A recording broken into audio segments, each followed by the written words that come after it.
don't feel bad.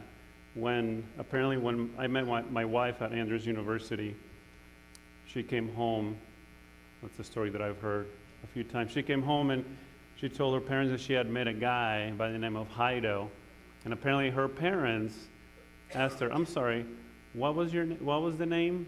And she said Jairo, and apparently they had kind of a difficult time with the name, and so she finally said to them, it rhymes with Fido, so Jairo, even though the spelling is a little bit different. But I tell people all the time that I will answer to whatever people call me today. But today I would like to get started with some statistics, and then we'll get into our sermon. Did you guys know that an average adult makes about 35,000 decisions each day? 35,000 decisions. Can anybody guess what the first decision of your day is? How many times are you going to hit this snooze button in the morning? I know this morning when I woke up, I thought twice about getting up right away, but I just actually like to ask, how many people just hit the snooze button one time? Be honest. 2 times? There you go. 3 times? I don't think we'll keep going, but we'll leave it at that. Most important decisions in our lives we get to make ourselves. But the decisions that shape a child's life the most are the ones that they rarely get to make. No child chooses where they're born. They don't choose their parents. They don't choose their country. And they don't choose whether they're born into safety or danger.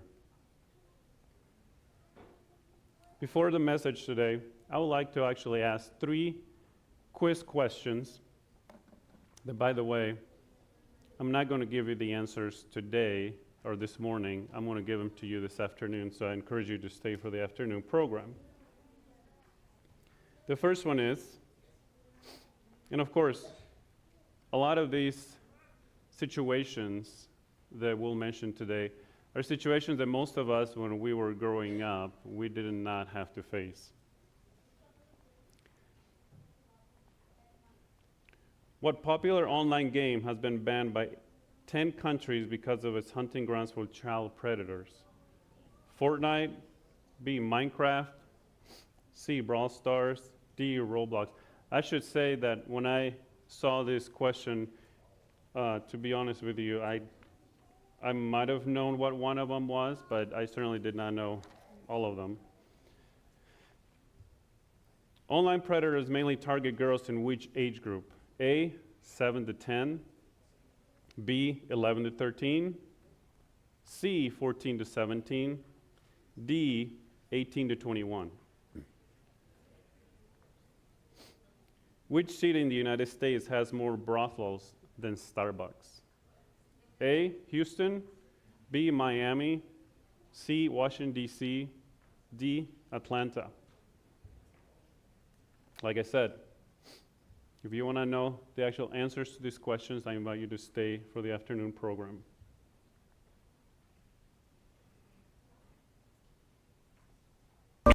And the orphans. Uphold the rights of the oppressed and the destitute. Rescue the poor and helpless. Deliver them from the grasp of evil people.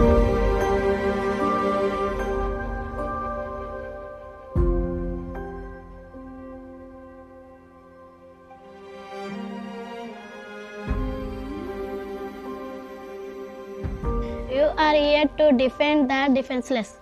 To make sure that underdogs get a fair break. Your job is to stand up for the powerless and prosecute all those who exploit them.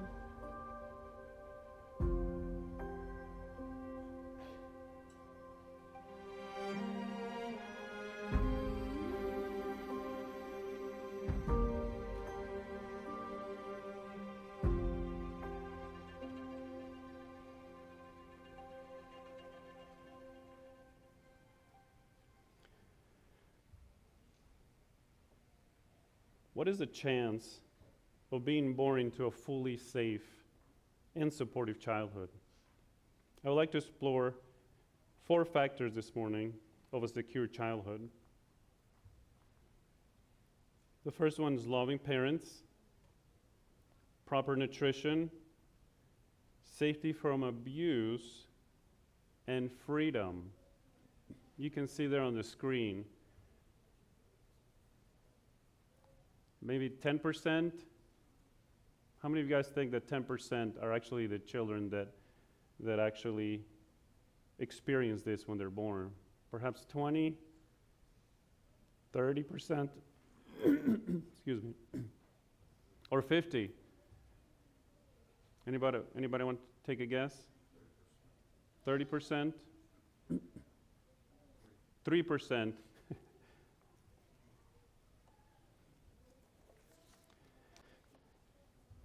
Only 1 in 10 children worldwide enjoy love, nourishment, safety from abuse, and freedom at the same time.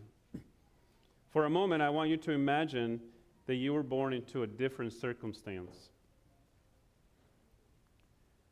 Let's remove the first factor from the list, loving parents.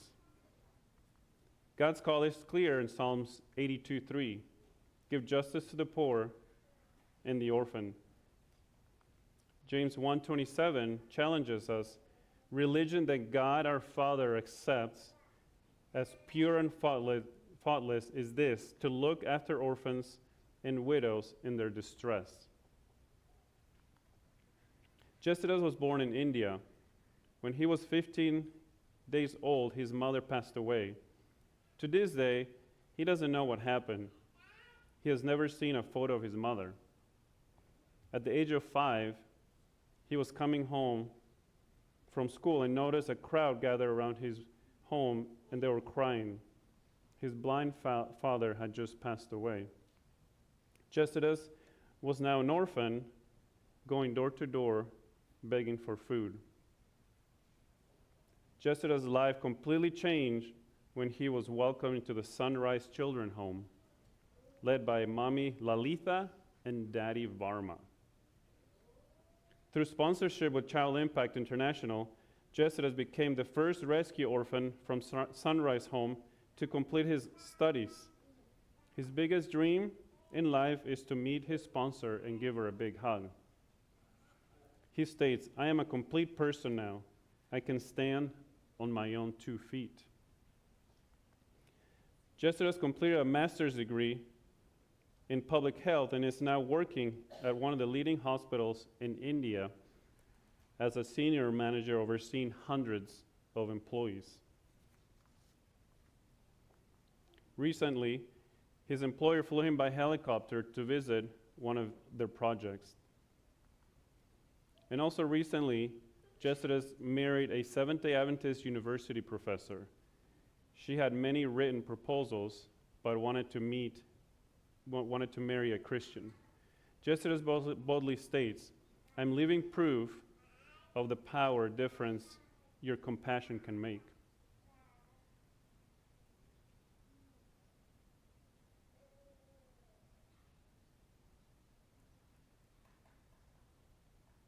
Vain.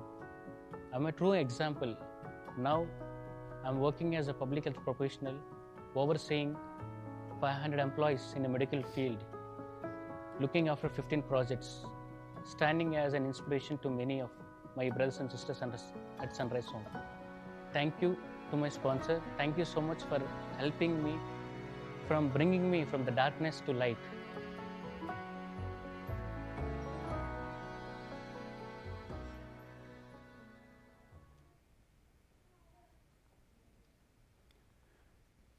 Jesidas is one of the many success stories from the Sunrise Children Home in India. Thinking about Jesidas, excuse me. Thinking about Jesidas and his journey makes me reflect on my own family. When I was born, I was given up for adoption, and because of my parents' acted in act of love, it transformed my life. You too can answer God's call in Psalms 82 and James 1:27 by stepping into giving a child hope any future through Child Impact International. Some of you guys, or hopefully all of you guys, received a brochure, and there is a card in there. And of course, if you feel compelled, you can actually fill that out at one point during the sermon or afterwards, fine too. Now let's move to the second secure childhood factor, proper nutrition. I'm pretty sure every single one of us here at least had the opportunity to have breakfast this morning. Psalms 82:3, give justice to the poor and the orphan, uphold the rights of the oppressed and the destitute. Have you ever made this statement, I'm starving? For most of us, it's just an idiomatic phrase that means we're really hungry, but not true life-threatening hunger.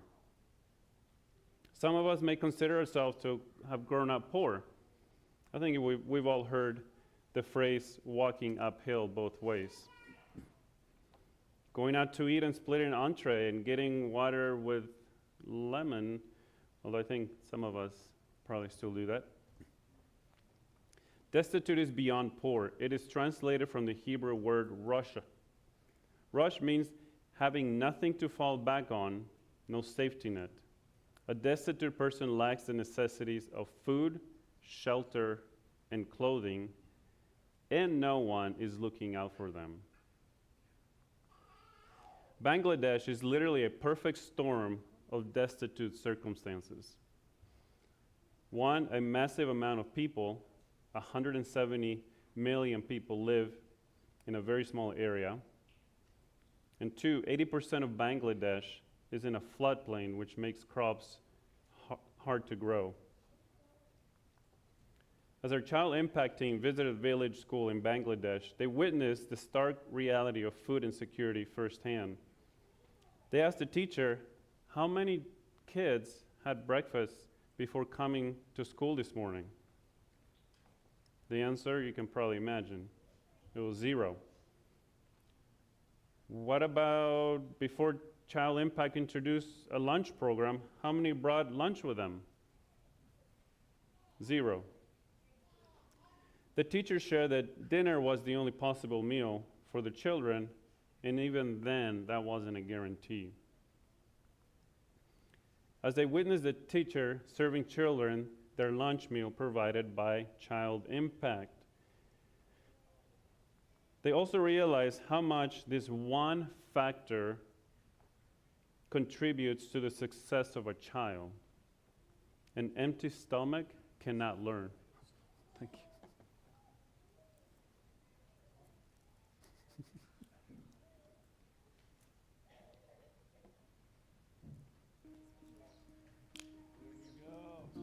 Simeon is a boy that my family has been sponsoring here in Bangladesh. And he traveled from where he lives to the big city in Dhaka to spend the day with me. And so we got to walk on the streets. We got to experience many things. For him, it was the first time to do that. And we got to spoil him just a little bit. We got a little bit of sugarcane juice for him to drink there on the street, and bought him a special treat. And then I wanted to get him a soccer jersey for his favorite team. And of course, Argentina that just won the World Cup, his favorite player is Messi, and so we were able to get him a shirt. And able to kick a ball around a little bit, ride around in a rickshaw, and it was just an amazing experience. As I interacted with Simeon, I discovered that he has 4 siblings, but 2 of them tragically have passed away due to sickness. And then our sponsorship coordinator here in this country let me know that part of the funds that Child Impact sends to support these children provides some basic medical care, and in exceptional circumstances, they contact our office for additional help. So I wondered what would have happened, what would the difference have been in the outcome had Simeon's brothers been sponsored in one of our schools. I have not really thought about sponsorship being a life and death circumstance before, but as I reflected on this personal story with a child that I am sponsoring, that my family sponsored, and his journey, I had to recognize that sponsorship does mean life and death in many cases for these children. Back in the United States, I selected Simeon based on a photo and profile. This profile shared with me certain things about what grade he's in, what school he goes to, how old he is, and even a little bit about his family. But what a different experience to meet him firsthand, to be able to put my arm around his shoulder, to be able to go and experience things with him for the very first time. And I see that sponsorship is real, that real lives are impacted. It was such a joy to spend the day with Simeon and to bring this little piece of joy to his life and know that even though I'm half a world apart, that it can be making a difference in the life of a child in such a significant way.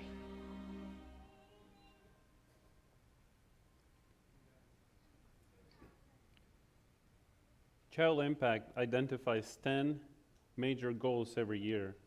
This year, one of the goals is to decrease food insecurities in Bangladesh and also in Myanmar. What's the cost? As low as 50 cents per meal. We often repeat the phrase, teach them to fish. The ideal project for Child Impact involves education, rescue, and vocational training. This holistic approach can help break the chains of generational poverty. Now let's remove the third factor from the list, safety from abuse. Psalms 82:4 that makes the appeal, deliver them from the grasp of evil people. The Hebrew word refers to oppressors and exploiters. Men, we're called to be protectors, not perpetrators. When our Child Impact team met Jyoti in the Visa slums in India, a part of the city where prostitution is a predictable outcome for young girls, Jyoti was 16 years old and had registered for Child Impact tailoring courses. She was excited about what she was learning and asked about the possibility of an advanced course. Due to her idea, all women now who sign up for the tailoring classes now complete both basics and advanced courses.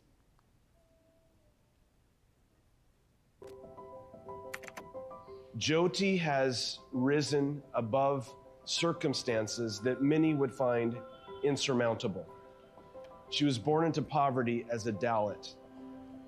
The Dalit is the lowest of the caste system and literally means broken and scattered. Then at the age of 6, her father passed away. Yet, because of a program offered through Child Impact in the Vizag slum, she has been able to learn the skill of tailoring at a very advanced level. This has enabled her to provide for herself and also for her mother, who she lives together with. As I visited Jyoti in her home, right in the center of the room was the sewing machine that she was gifted after she graduated from the tailoring program. She has customers who make custom orders. She then designs these dresses and is able to sell them to help support herself. Not only that, she is able to continue her education at university. What I love about Jyoti's story is that it is not one of rescue, it is one of prevention. Because we've offered this tailoring course in the Vizag slum, through word of mouth, Jyoti heard about it before she ended up in a prostitution trafficking circumstance. She was able to learn a skill that would provide support for herself. It's even more fulfilling because she has now continued on with her education to pursue a degree in social work so she can give back to these underserved communities through the education and skills that she'll receive as part of the degree that she is pursuing. What I see in Jyoti is such an enthusiasm for life. She has been handed an opportunity, thanks to those who support this project, that has given her hope and a vision for her life that is far beyond the confines of the community that she's growing up in. So much so that she has chosen a career for herself in social work because she is going to be rising above the circumstances that she found herself born into. And she wants to be able to provide that same opportunity to other girls like her.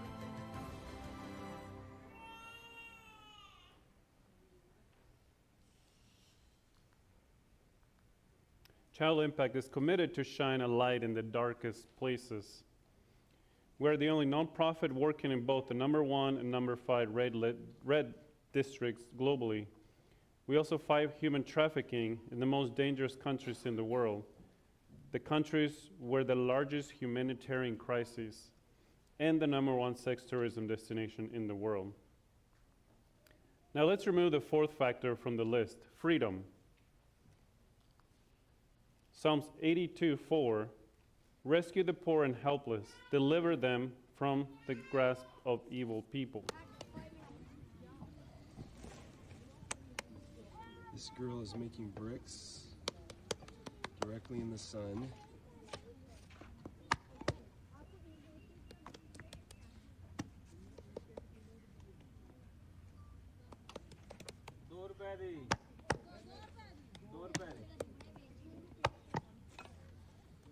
What is your name? How old are you? How many years? 7, 8?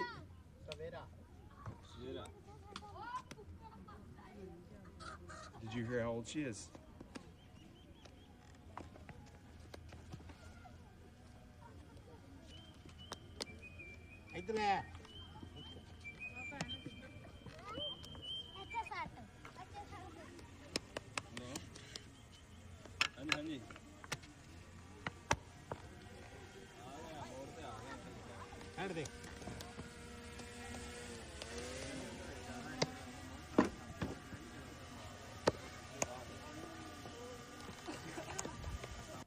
I think it's pretty safe to figure out that she has some practice making these bricks, even though she's so young. The team didn't realize until later how many young children lined up for a photo. There's a picture of some kids, and they have red circles around their faces. I want you to take a moment and pick one of those kids with a red circle around their face. Just pick one of them.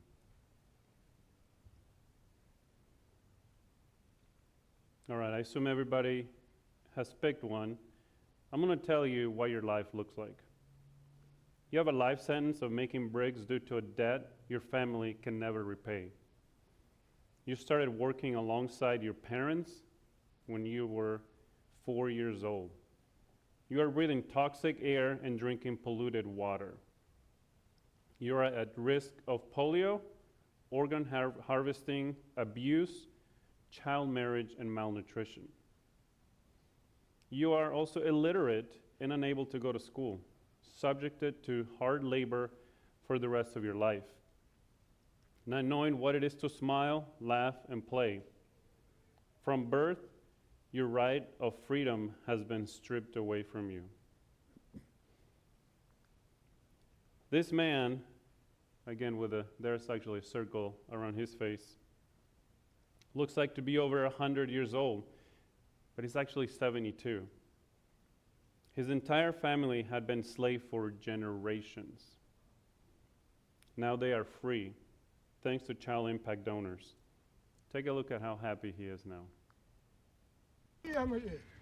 मेरे बच्चे इजाद mummy इजाद देख 50 साल बाद ऐसे अच्छे मेरे पास आए हैं कि जिन्होंने मुझे याद कर आजाद कर लाड हो गए बच्चे तो जा रहे हैं लाड हो गए. Let's be a little careful there. Perhaps you didn't know that slavery like this existed today. As William Wilberforce, British politician and abolitionist, boldly stated, you may choose to look the other way, but you can never say that you didn't know. Slavery has existed for over 4,000 years, stretching back to even before written records. One of the oldest written records of slavery comes from Babylon, over 2,500 years ago. A tablet records the sale of a young girl. What's the price, you may ask? Less than 2 pounds of barley. Can you imagine reducing the value of a human life to something so small? Fast forward to 2026. There are 50 million slaves today, twice the population of Florida. The average price? It's $90. God's call for his followers is to protect children, to rescue and deliver them. Psalms 82, 3 and 4 uses imperatives, commands, defend, uphold, rescue, deliver. Just as God called Moses to free his people from slavery, he's calling his followers today. Sitting on the sidelines, it's not an option. The result of this intervention, it's freedom. As early as slavery existed, there was hope for freedom. The Sumerian word amaji is the first written word to reference the concept of freedom. Today, every culture has a way to talk about freedom. Most cultures have a single powerful word, and here are a few examples. I'm going to go through a short list here, and I know I'm going to butcher a couple of them, but English, of course, we know freedom. Portuguese, liberdade. Spanish, libertad. Russian and Bulgarian, svoboda. These are the ones that I struggle with most. Latvian, breviba. Turkish, özgürlük. Does anybody know any other language that may not be up here? Anyone? There you go. Thank you. I'm not going to try to repeat that.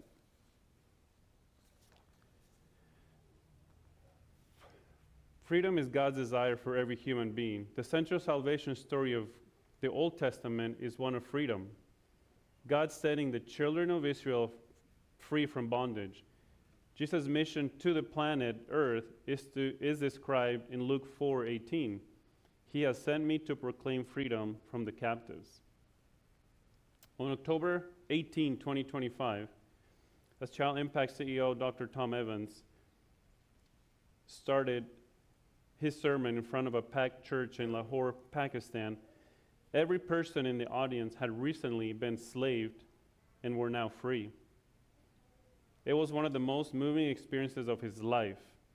He saw firsthand the hardship they had endured and now witnessed their expression of joyful worship as they lived in freedom. He began his sermon with a question: how many bricks do you have to make today? And there was silence.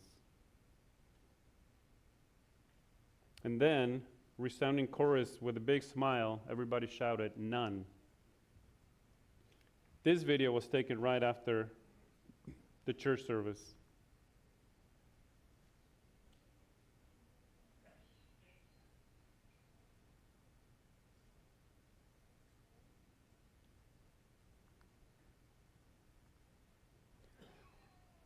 Psalms 82, 3 and 4 is a freedom mandate, a call for followers of Jesus to set captives free. Like I said before, there is a card in that brochure that you received today. And of course, if you haven't received one, you might want to raise your hand and we can definitely get you one. I will say that probably the most important part on this card is the part that says Rescue Party, which is a monthly commitment to rescue children from human trafficking. And of course, and I say this to myself a lot of times, if you are going to fill the card out, make sure that you print clearly, please.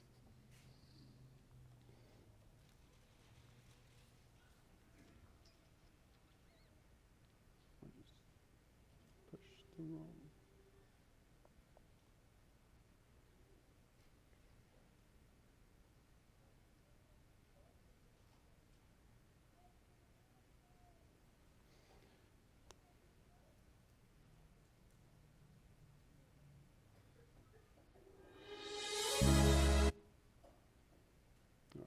We'll make it happen here.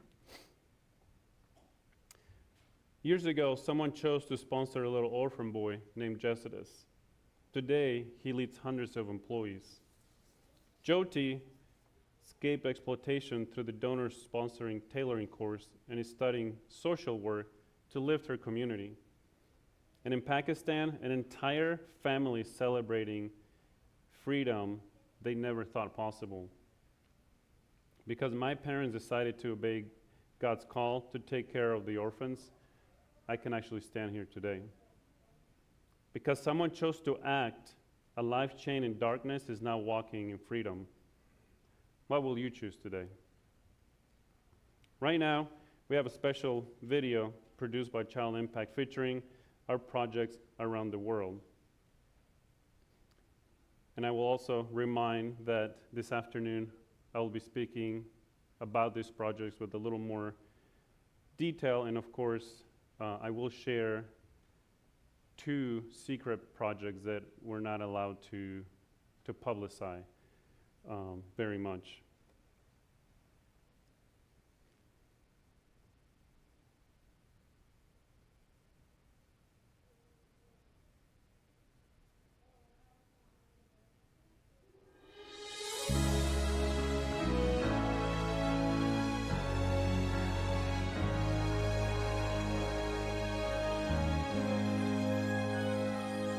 Through the darkness, chains unseen, a broken word, a shattered dream, silent screams where hope once faded, but there's a voice that will decay.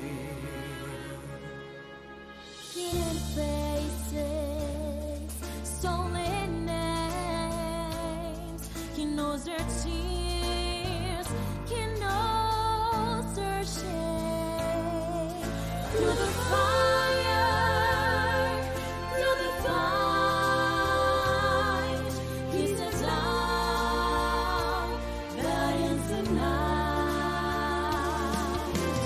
God is here, he holds the pain. Through the storm, he breaks the chains. In the night, his voice we hear. Hope is rising, freedom is near. Freedom is near. Freedom is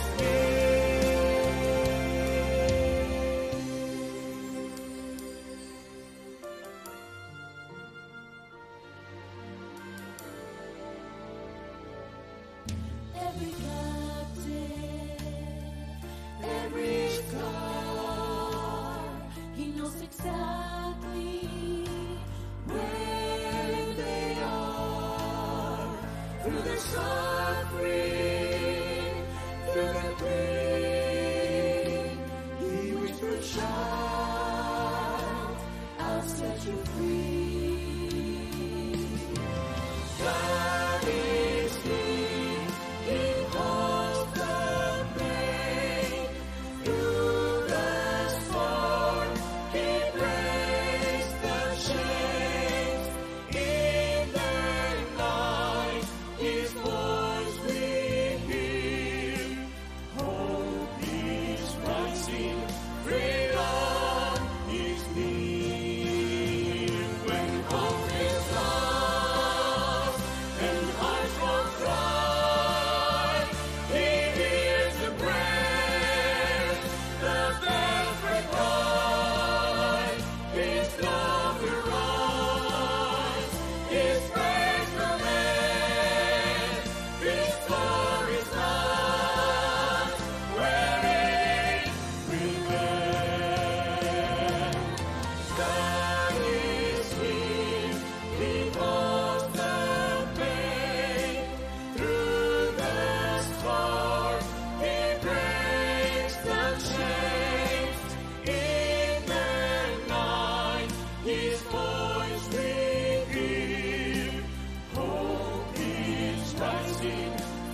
through the shadows, love remains. In his hands he heals the pain. Freedom's coming, hearts will know. Hope has risen, his light will show. Freedom's coming, hearts will know. Hope has risen,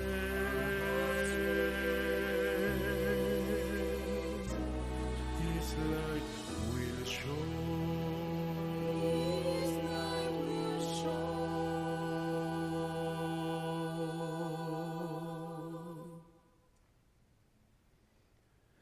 If you felt impressed today, this morning, to God's call and you filled out a card, feel free to give it to me afterwards.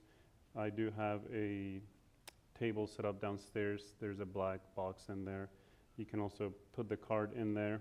I will also add that there's not going to be any monetary transaction happening on the Sabbath, of course.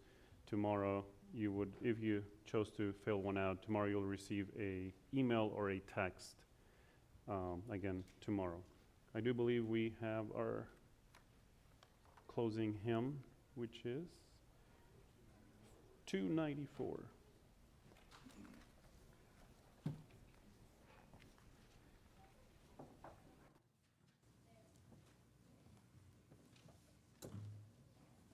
So please stand.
Let's pray. Dear Heavenly Father, we come to you again with heavy hearts because unfortunately some fellow humans do not have the blessings that we have today. I ask you to touch our hearts and be able to help any way we can. We love you and we cannot wait to see you. Amen.